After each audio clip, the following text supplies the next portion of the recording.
the title for the show, episode, whatever episode it is that we are on, for Candace's sake. I wanted to talk about, oh man, it's not just this one guy, though. Yeah, this one guy is influencing what it is that we're going to be discussing here in this segment. But it's not just him. The overall subject that it obviously is near and dear to me because I'm in the genre, right? More the culture. But Gene Simmons, who, he'll have a shit take, he'll have a decent take here. But Gene Simmons had some things to say about people that are being deemed as anti-vaxxer. And you remember, anti-vaxxer is anybody that is not lining up and falling over their neighbor to try to get a boost every month. Gene Simmons has blasted COVID-19 deniers and unvaccinated Americans and calling them the enemy. This is what he said on Talk Shop Live. If you're willing to walk among us unvaccinated, you are an enemy. Okay. That's a line in the sand that the man drew. First of all, he's probably at this point in his life not walking around or walking near anybody, definitely among regular people. He also says, I don't care about your political beliefs. Yeah, you do.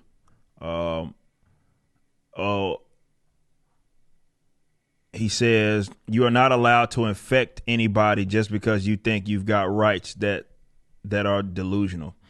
You don't have the right to go through a red light. Oh, man, I'm surprised he didn't bring up the seatbelt. Actually, the government has the right to tell you to stop. But this take gets worse and worse.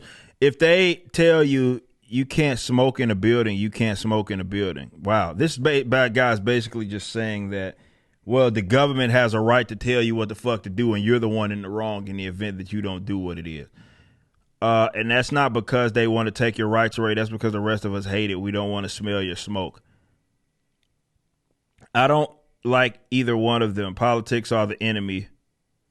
This is what else he said. He said, I don't want to catch your disease. I don't want to risk my life. And this is a man that's probably done a lot of things with women. Anyway, that put him at risk. This whole idea, this delusional, evil idea that you get to do whatever you want and the rest of the world be damned is really terrible. He said, I don't like either one of them. He's talking about Republicans and Democrats. Politics are the enemy. Humanism and humanity is what we should be concerned about. Yet you're sitting here taking the generic ass status opinion or position on COVID. What the hell are you talking about? It's basically the authoritarian left position. For God's sakes, if I'm going to yawn in your presence, I'm going to put my hand up in front of my mouth. Yawning is not a life-threatening event. You have COVID. It might be a life-threatening event, and I don't want to catch it. Okay. He says, citing the worldwide data, death toll is more than 5 million due to COVID-19. He says, no, bitch, they died because they were COVID. And he says that basically, I guess, I don't know, he's calling basically coronavirus deniers flat earth society people. I don't know who the fuck he's talking about. Let me say this. Gene Simmons is a fucking dumb son of a bitch in regards to this topic, okay? Let me just get that out the way and be very blunt about that. He has no idea what the fuck he's talking about. However, Gene Simmons has the same generic position that you hear other people say. And this is what he's operating upon, a falsehood. He's spreading actual medical misinformation, and he's talking medical misinformation because he's assuming that only the unvaccinated folks are the ones that are spreading it. That simply is not true. Maybe it's because he's still running under this fucking sham that you can't transmit the virus in the event that you got it, which we know is not true. There are multiple studies showing the viral load between both, unvaccinated and vaccinated people, and you can obviously still spread it being vaccinated. You have cases like in UK where I believe above the age of 30, there's no different. In fact, as you get older, it's a slight higher case rate regarding people that are vaccinated. So you can't make that claim. You've been stripped of that argument. Even your beloved CDC, the government, who you're telling us to listen to, has conceded exactly that. I will continue to admit or continue to bring up the fact that as of August 5th, Dr. Rochelle Walensky has made that exact statement that we know now that it does not stop transmission. So why do these, and you have to ask yourself, why do these people keep talking as if that's the case? where you're basically a ticking time bomb if you're unvaccinated, which is two things happening here. There's two things that he's saying, and he's probably too blitzed to even understand that he's speaking these two different things. One, you're saying that your vaccine doesn't work. That's what you're saying, not me. You're making that claim that it doesn't work in the way that you claim that it should be, because you're scared of the folks. But you got your jab. What the fuck you worried about them for? It protects you, remember? And again, the other thing is, like I mentioned, you can still spread it.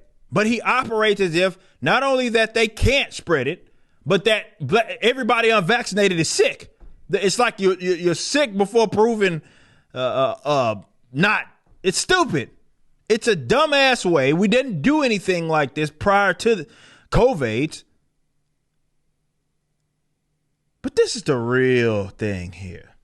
That part where he starts going in on government. Look, I'm a private property rights advocate, because it's the core of my philosophy and what I believe in. I believe in individual businesses can set whatever fuck rules they want. They want to require you to have to do a handstand in order to hold a handstand for 10 seconds in order to shop there. That's their business. That's their private property. They get to do that. It's stupid as I might think that their rule is. Nonetheless, he specifically brought up the government and said that the government has the right to do all these different things.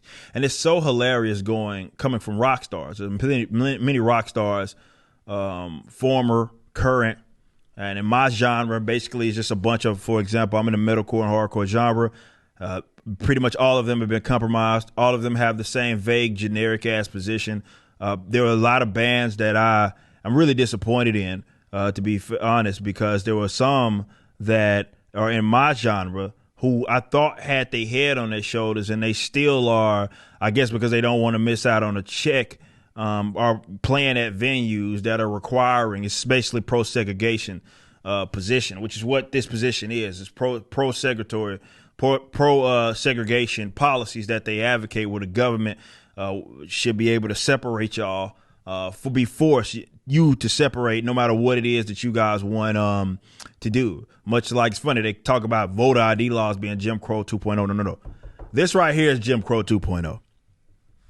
You're literally having the government force people to segregate folks. That's what Jim Crow was. Jim Crow wasn't just the mom and pop shop holding a sign at the front. No. Jim Crow laws was what got you Plessy versus Ferguson. Jim Crow laws was what got you Louisiana Separate Boxcar Act. That's what that was. Well, the government, not the company, the government wanted you to be forced to separate from folks. This is Jim Crow 2.0. Just ain't, it ain't much to do with race. Then again, we know attending to who doesn't get vaccinated, and a lot of them are my color. So if you want to do a reach, you want to talk about what's the term they like to use? Disproportionate, right? That's the term they like to use. You guys are racist. If you advocate for vaccine mandates, you're a fucking racist, because disproportions. But most of these rock stars or people in these like hard rock genres are a bunch of, I've been knowing they're a bunch of fucking frauds. Everybody make anti-establishment music until it's time to do anti-establishment shit. And then when it's all said and done, you got one of the most egregious violations of private property rights and individual human rights, which are private property rights, by the way, that we've ever seen in the modern history. And they're all saying the same thing that the state wants them to say. And that is treating people as if they're threats simply by way of existing. The guys are a bunch of quacks.